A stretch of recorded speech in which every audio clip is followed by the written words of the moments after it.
Chapter 25. I can't do it. I don't have the strength. The morning saw rain, so our 6 a.m. departure was delayed until 8 a.m. I, for one, did not object. Barry had stoked a strong fire before we laid down to sleep, and the coals were good for revitalization at dawn. As the morning fire burned, I slumbered in complete comfort. The rains typically stopped after 2 or 3 hours, Ken had told us, so we were likely to have a dry hike for the rest of the day. I showered and covered up immediately as instructed. I was wearing a thermal under layer and wool outer layer, plus a waterproof shell. We ate a hearty breakfast of meats and cheeses, as well as fruits of various kinds. We were going to need both the proteins and the carbohydrates on the trek. After a good meal, we made a check of the equipment. When Ken and Edmund were convinced we had all of the necessary items, we could be off. Boots, Ken yelled. Check, we sounded. Thermals, check. Sleeping bags, check. Tents, check. Heat packs, check. Med kit, check. Sunglasses, check. Food, check. And then that's when I chimed in, binoculars! And the men stopped for a moment but conceded. Check.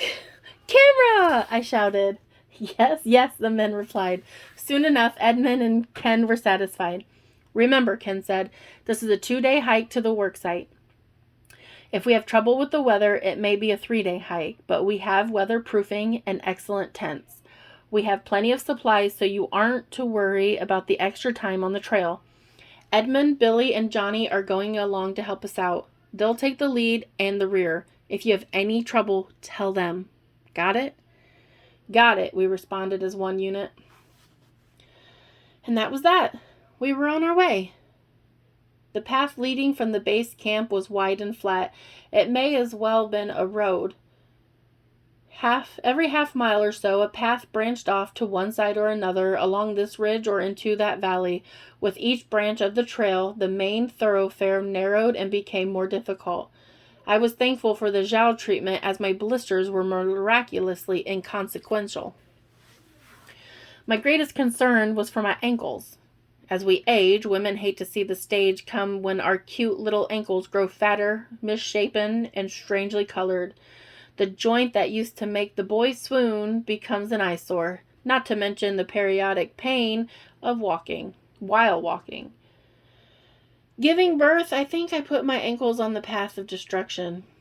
My circulation was never the same after pregnancy, and my adolescent legs and pink toes began to morph into my mother's battered shins and varicose veins and calloused feet. This hike was worrying my ankles because of the new boots, which did not quite conform to my stride, and because of the jagged rocks forcing my feet to fall at odd angles. It really kept me on my toes, you might say. We stopped after only 1 hour and a half so that we could regroup and assess the progress we were making.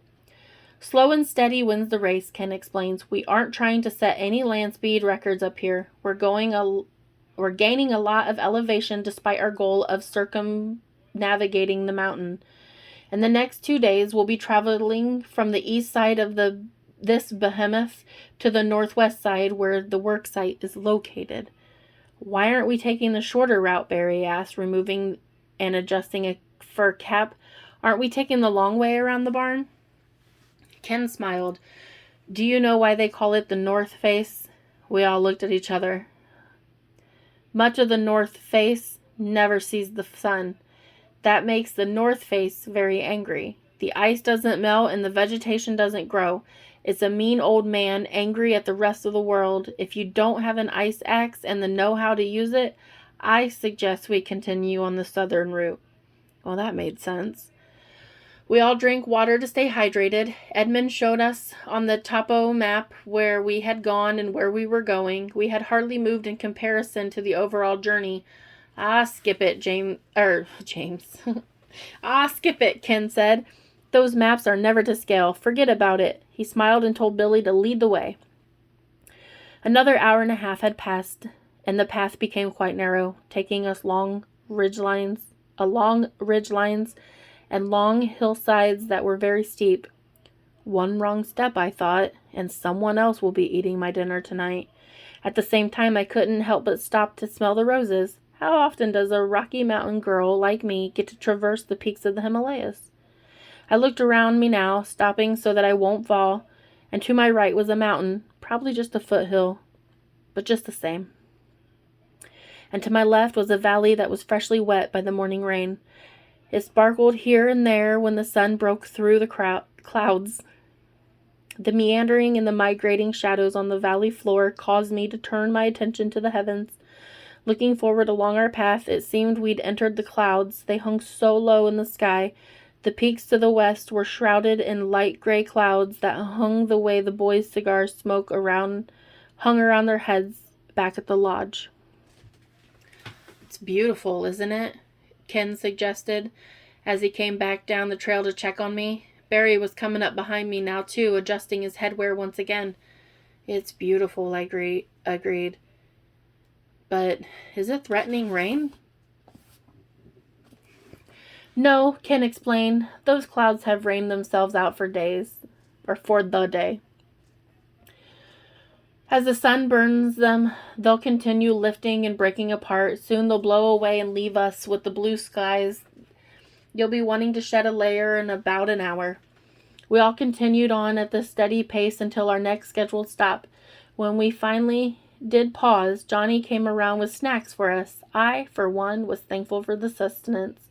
I opened my hand and Johnny plopped something into my palm. It was black and pasty, formed into a ball and coated with something powdery and white. Just try it, Ken said as he watched me eyeing the thing with suspicion. I took a bite and was instantly filled with warmth and delight. Holy balls of awesomeness, I shouted. That should be on a t-shirt. I shouted with my mouth full of the energy snack. Everyone laughed, even the Sherpa guys who did not know what I had said. Come to think of it, I didn't really know what I had said either. What is this? I asked. Ken smiled. The outpost hosts guests from all over the world. What you're holding in your hand is an energy bar crafted by Mrs. Edmond. It's completely unique, and no two batches are exactly the same. She starts with date paste, which she learned from the Arabs. She adds nuts of various types, usually walnuts because they grow around here. Next, she adds chocolate or carob chips because of the American and European influence. After that, it's raisins or some other dried fruit. But the secret ingredient is coffee grinds. She gets the most potent coffee bean available, grinds it into perfection, and mixes it in with the chocolate, the fruits, and the nuts. Finally, she rolls the whole thing in coconut powder, which is different from coconut shavings. The powder coats the ball of date paste and makes it a finger food. Et voila! What do you think? It's a holy ball of awesomeness, I said as I threw another half of the ball into my mouth. And thus it shall be named, Ken decreed. We all laughed as we snacked on holy balls of awesomeness and jerky meat that James thought was closely akin to horse meat. He had tasted in Korea. Ugh. Ken did not confirm nor deny. We gained elevation quickly in the next segment of the hike, even having to climb rocks. It's called bouldering when you come across rocks that have to be traversed with no trail. Edmund and Ken guaranteed us that the trail packed up on the other side of the rocks, but we mustn't stray from the path that they set for us. They got no disagreement from me. I found it useful as well as decorative that earlier hikers had erected cairns on the boulders marking the path through the boulder field. I pointed them out to James as we climbed, and he said that the cairns had special meaning to the Koreans and that he had seen thousands of them at the Buddhist temples. The people who built those rocks, the rock pyramids, may have been asking for traveling mercies and praying for safety, James suggested. Well, we better build an extra tall one to be sure God can see it, I said. I need all the blessings and protection that I can get. James laughed and as he helped me onto the boulder. Lord have mercy, I said as I summited the rock. Jizu Bosatsu, James said with a wily smile. He's a Japanese god of mercy. Jesus Batsu, have mercy on this old woman, I said, laughing and trying to catch my breath. Johnny and Billy were bringing up the rear of our little expedition, and they tried to gently urge me along. They were like mountain goats, those boys, clip-clopping up the rocks like they were born on them. All right already, I said. I'm going. We only waited an hour before the next break. Ken and Edmund, in their wisdom, decided to let us eat more substantial meal. Edmund's son built a fire with seemingly no materials, and soon it was hot enough to cook over. The fire was small and brilliantly hot. They had a method of using dense wood and rocks to hold the heat. Where Americans go through a can of lighter fluid and a bag of charcoal, these boys were adept at making fire with what they could gather from nearby. Ken produced a pot from his pack, and Billy dumped a can of soup into it. Johnny added some water, and they waited for it to boil. Next, rice was thrown into the boiling soup. When the rice was nearly finished, a can of black beans was dumped into the mix. Edmund gave everyone a spoon of his or her own, but the pot was passed around the circle. We all ate a couple spoonfuls at a time and then passed the pot. It was wonderful. When the soup was gone, we had all consumed our fill. The experience was communal and brought us closer to the group, or as a group. This will be our last jaunt of the day, Ken explained as we geared up for another leg of the journey. You're all fueled up now, and we have about 2 hours of hiking and climbing ahead of us. Edmund and I have decided on a place to camp tonight. We'll remain below the tree line, and we'll be on a stream with clean, potable water. We'll have to press on until we reach that destination. We'll need the daylight to set up camp. The rains generally come in the late evenings and the early mornings, so we don't want to be set up with our tents before it comes. Or we do want to be set up with our tents before it comes. Does everyone understand? We all said that we did. Ken appeared to be very serious about his timetable, so we didn't make jokes about Yetis. I started this last leg of the day's journey by removing my outer jacket. I was afraid of overheating and sweating. The midday hike was warm, and the bouldering had really spiked my body temperature. An hour into our hike, however, it became obvious that I should have left it on. The sun was at our backs now, and the backpacks were absorbing its rays. Although the back of my pack was warm, I was getting a bit chilled. When I stopped to return my jacket to its rightful place, the entire caravan ceased its advance. As we gazed out over the valley floor to the south, we were stunned by the landscape. Here were rocks of jagged edges. There were smooth boulders. Here was a stream of pure glacial waters, and there was a mesa of dry rock and sand. What a beautiful and diverse countryside. Another hour passed, and we set up camp, working together as one team. The Sherpa knew what to do, so they barked out the commands that we couldn't understand. Ken stood back with a pipe in his hand, looking like a British explorer in the 19th century. Barry, James, and I tried to learn as we went, tripping over each other as well as ourselves. Billy and Johnny laughed, but Edmund took the whole thing seriously. His squinted eyes narrowed as he shook his head in consternation. Soon enough, we had 3 tents erected. The tents were small and simple, but modern in design. They had fiberglass poles that flexed and supported the thin but weatherproofing fabric. The colors were interesting. I hadn't thought of safety being a factor in choosing the color of a tent, but these were obviously colors chosen for safety. Bright orange, fluorescent green, and yellow. Edmund and his boys were to sleep in one. Barry and I would share one with a stack of gear, and James would share a tent with Sir Redmonton and another stack of gear. Everything was weatherproofed by the sturdy tents. The boys made a wonderful fire, and I walked down the stream to wash up. Placing my hands into the frigid waters felt great. I wanted to bathe in the stream, but I knew the water would drop my temperature too much. I settled for cupping my hands and rinsing my face. Barry joined me and did the same. Ken approached and said, "You know, it's okay to drink the water from that stream. It's glacial runoff, purest water you're going to find." I decided to drink it. The water had no taste at all, but it completely quenched my thirst. "We'll be bottling that up for tomorrow's trek," Ken said. He had removed his outer layers and stood massive above me. Ken was truly a master of his domain.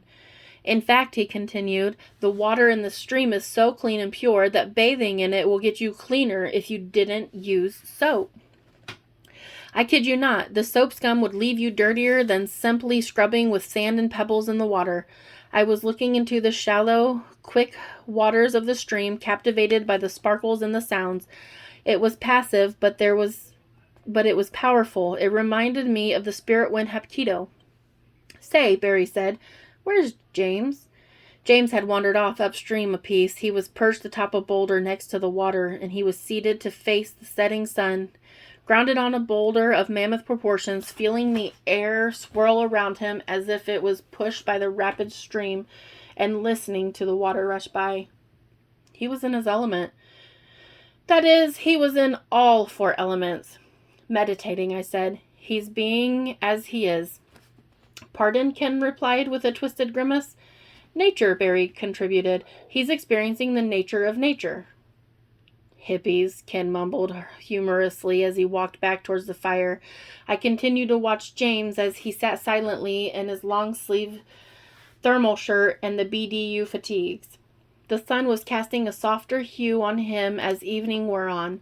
James was not whitewashed by the light, but he held an amber glow. As the setting sun changed colors, James began to resemble the golden statues in the candlelight of the temples. It's good to be him right now, Barry observed. He's somewhere wonderful. I had to agree. Dinner was also wonderful. With the fire and the stream, we had everything we could want for a fine meal. We ate cooked meat and fried rice with mixed vegetables. To drink, we had an unlimited supply of the best water on the planet. We all went to sleep feeling full and content. Barry and I snuggled in close despite sleeping in separate sleeping bags. I slept a sound sleep without dreams, and I awoke refreshed.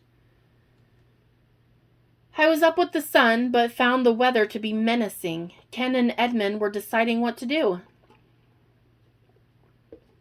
Barry and I found James by the morning fire. They were trying to communicate with Billy and Johnny. We all waited for the patriarchs to give us direction. We'll press on, Ken announced. Today's march takes us out of the wetlands and into the snow. We may need our snowshoes once we get there, but at least the chance of rain will be slight. Ken's countenance solidified, his sharp jaw becoming rigid. Listen, he said, seriously. Edmund doesn't want to go. He wants to stay in camp and wait for the rain to come. I've convinced him that we could outpace the rain. You three need to prove me right. If all else fails, we'll hastily erect the tents and hide out until the rain passes. But I want us uphill far enough today that the rains won't affect us. I was leery, but we all agreed to push hard. Put your energy bars within reach so that you can continue moving as you snack. The same should be done with your water. Put enough water in a bottle so that you can drink as you go. Does everyone understand? We said we understood, and we all did as we were instructed regarding the food and the water. Soon we were on our way. We made good time for the first 2 hours, and we stopped briefly just to collect ourselves and to put our packs down for a spell. I saw Ken and Edmund arguing in the distance. They both pointed up at the clouds, which incidentally were not far above our heads. Ken could be seen flailing his arms and pointing his tobacco pipe at Edmund menacingly. Finally, they both bowed slightly and walked back to the group. Time to go, Ken announced. The weather is threatening. As we go west, we meet the weather front head on. It will be a race against time. We marched on, not pausing to enjoy the scenery. The trail nearly disappeared beneath our feet as we quickly gained elevation. It's a strange feeling, crossing over the tree line into a barren wilderness of the Himalayas. You don't notice the last tree as you pass, but suddenly all signs of life lie behind you. Before you are only snow, ice, and rock. We rested for a moment to alleviate the pain in our legs and our feet from the climb. Clouds continued to roll past us, darkening as they went. Once again, Ken and Edmund had a powwow. Johnny and Billy nervously watched the men from a distance, obviously anxious about the outcome of the discussion. Hydrate, Ken said. We have to push another hour to be clear of the rains. You don't want to be hit with the icy chill of the Himalayan highland rains. We were all looking a tad nervous, so Ken repeated himself. If we have to push on, we have to push on. Drink your water. He was not kind, but I wrote it off as a nervousness on his part. He was responsible for our well-being, and he was trying to make the right decision. Push on we did, through the barren lands that would have been beautiful in the sunlight, but were gray and bleak in the cloud cover that felt entirely too close to our heads. I imagined what a thunderstorm would feel like at this elevation. Finally, we stopped, weary and famished. Edmund refused to go any further. He took Ken aside and said we should set up camp, but Ken refused. "This is it," Ken could be heard to say. "We branch off here, bearing right to gain elevation and work our way northward." "Right?" Edmund asked. "No." "Yes," Ken insisted. "North?" Edmund said. "No." "Yes," Ken insisted. "Camp is west," Edmund said. "We go left." "Gather your packs, friends," Ken said with anger on his face and in his voice. "We head uphill from here, safe from the weather and closer to our goal." "We go west," Edmund said, furious. "Or I no go. My boy no go." Ken stared Edmund down. For a long time he did not speak, but he breathed down Edmund's neck. "God damn it, Edmund. I like you, but you're getting on my last good nerve. I pay the bills, Edmund. We go uphill from here, and we go uphill now." Edmund shouted to his sons in their native tongue, and the boys began to open their packs, removing their food and dividing it. "What are they doing?" Ken demanded. "You need food, red man. We give you food. But you no get my boy. You no get me. We go home." "Damn you, Edmund. Listen to reason. We're going uphill." "No!" Again, Edmund yelled at his boys, and they quickly closed the packs. They turned to go back down the way that we had come. My throat tightened and my pulse raced. I looked at the food on the ground. I saw that they had left us our tents as well, taking only one for themselves. They intended to go home with or without us. "Ken," I said plaintively. "Damn it, Edmund, I don't need you." With that, Ken stamped his feet, threw his pack over his shoulder, and began to hike up the mountain alone. "Ken," I repeated. I looked at the backs of the Sherpa guides as they descended. I looked at the backs of Ken Redmonton as he ascended. I looked at Barry and James, who were likewise without comment. We three gathered the food and the tents into our packs, and we stood together, deciding what to do. "It's simple to me," James said. "Ken's alone. He needs a partner. I'm going with him. You two can go home with Edmund. Maybe you can convince him to come back for us." "No," Barry said. "I agree about Ken needing help, but I disagree that we should separate." He turned to me. "Love of my life," he said as he held my shoulders in his strong hands and looked deep into my eyes. "You can go back to base camp, and we'll meet you there as soon as we can. Mr. and Mrs. Edmund will take care of you until we return." I thought about the warmth of the fire and the comfy chair where I had my dream. And then I thought of the bunkhouse and the large full-size bed that would be empty without my husband. "Like hell," I said. "We stay together. I'm not losing you to a Yeti." Barry grinned, and I knew that I had made the right decision.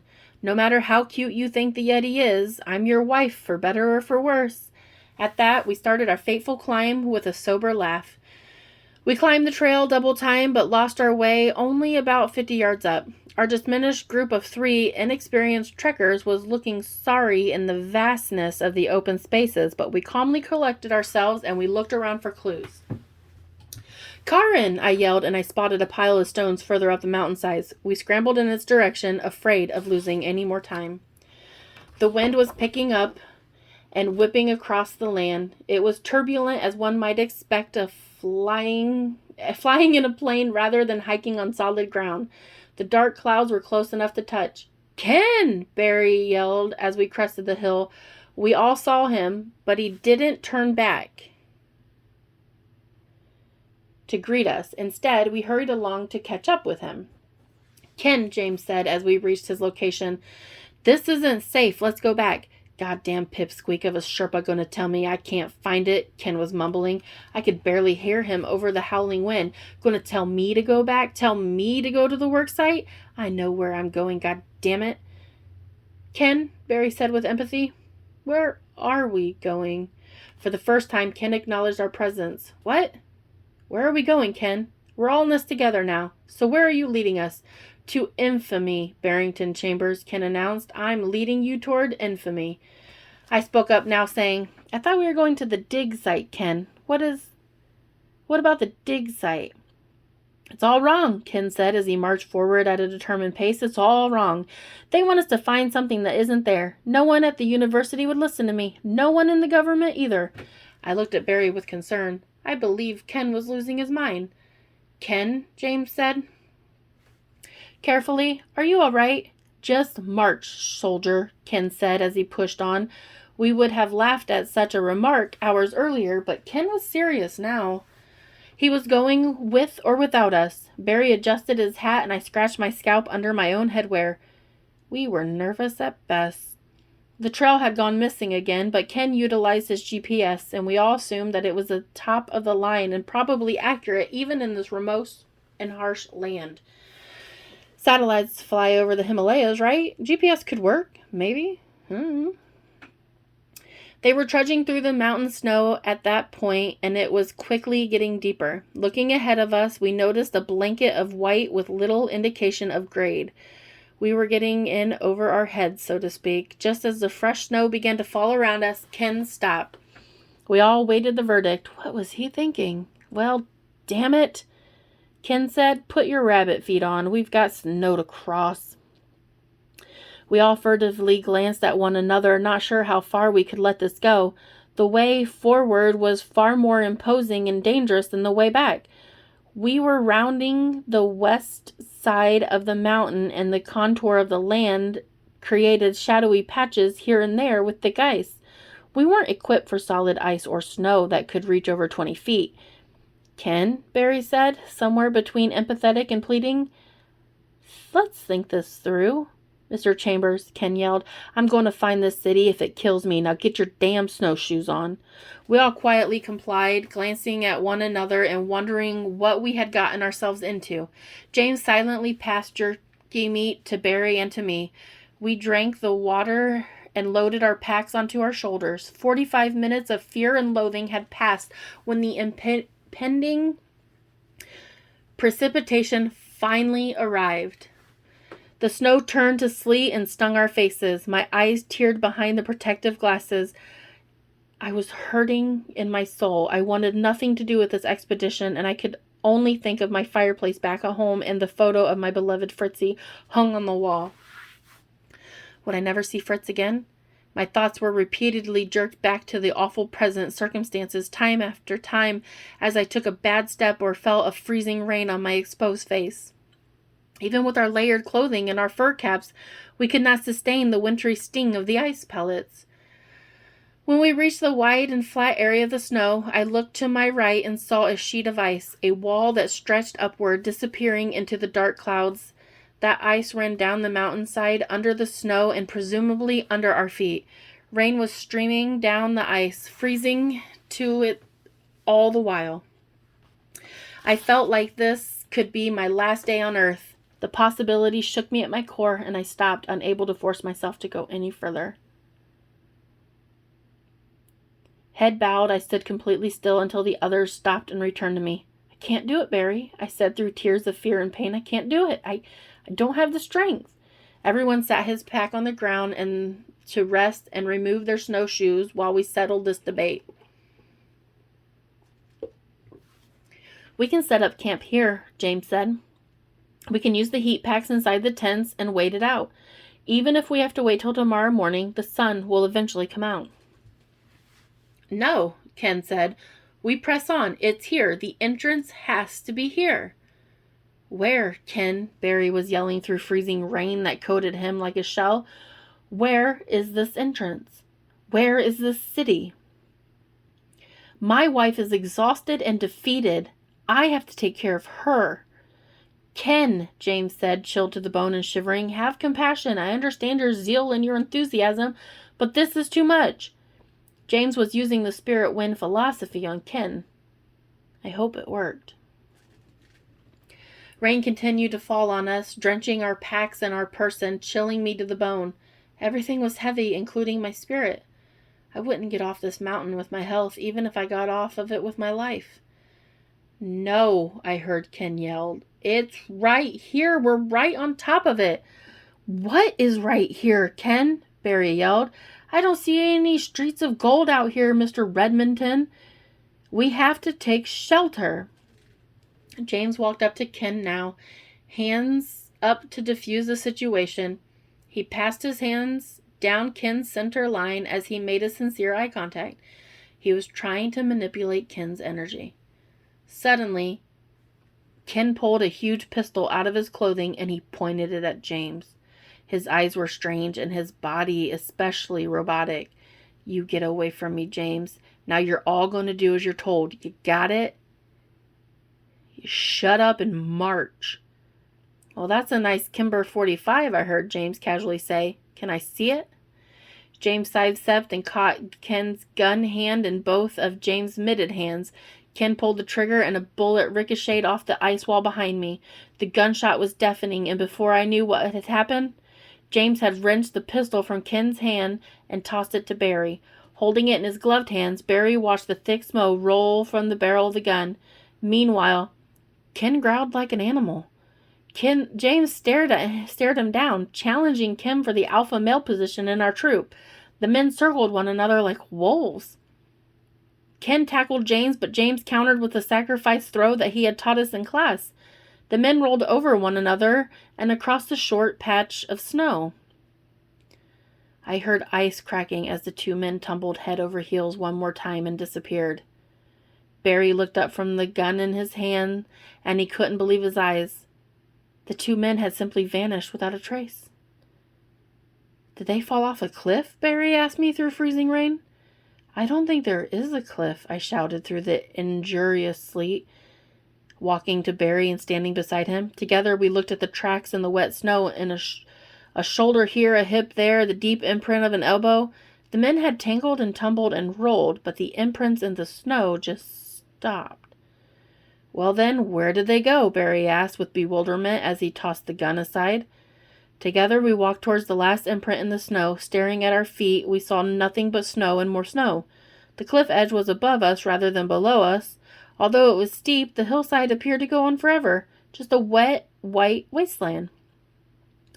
And that's when the cracking could be heard again. Oh, shit, Barry announced. We locked eyes for a moment while every cell in our bodies was electrified. In a flash, the snow and ice below our feet dropped and created a natural ice slide that first dumped us onto our rear ends and then delivered us into the underground. We slid through wet snow under frozen rock and into a dark tunnel. The ice chute brought us deep into the belly of the mountain, and we tumbled to a stop in a dimly lit cavern. There's a light down here, Barry said, even before asking if I was alive. Are you injured? I asked. I don't think so. Are you? No, I'm all right. I rose to my feet and groped in the dim light to catch a hold of my husband's arm. But where are we? I don't know, Barry admitted, but let's go towards the light. I looked to Barry's face in the dark and the dank subterranean corridor, and I could see his bright, if panicked eyes reflecting the ambient light. They comforted me.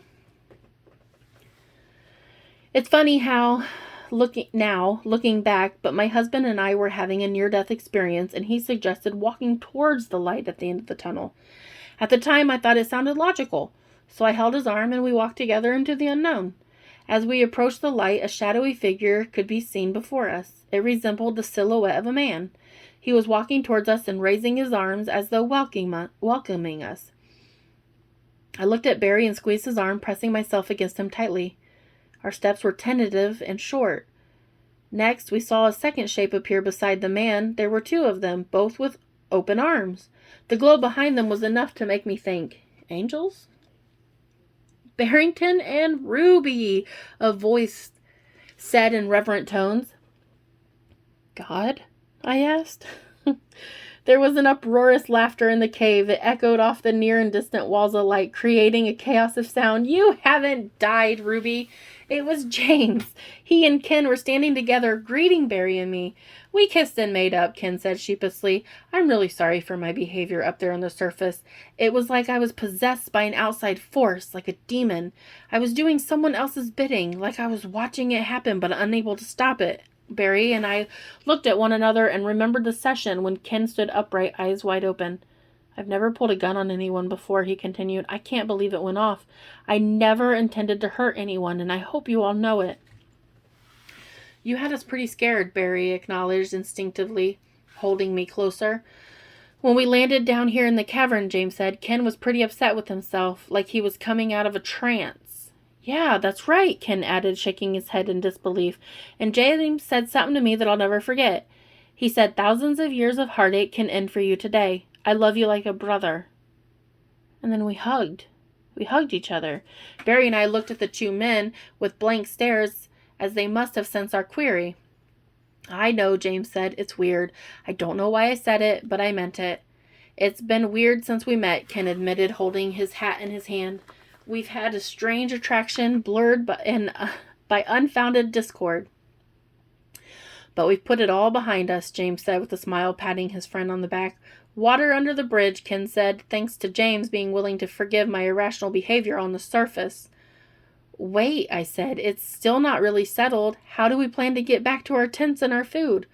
Wait until you see this, Ken said as he turned back towards the light.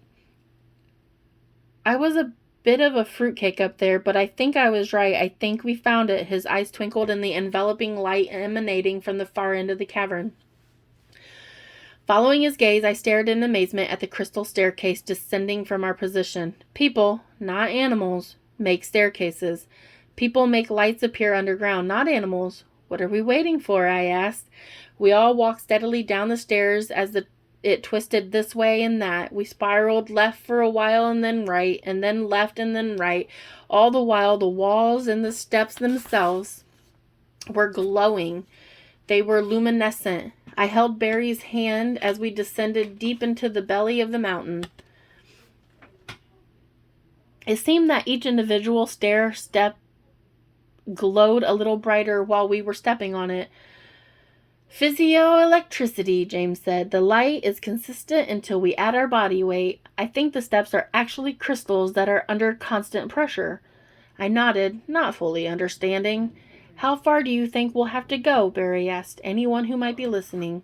Deeper, Ken said contemplatively. We must go deeper. Oh, dear reader, we did indeed go deeper.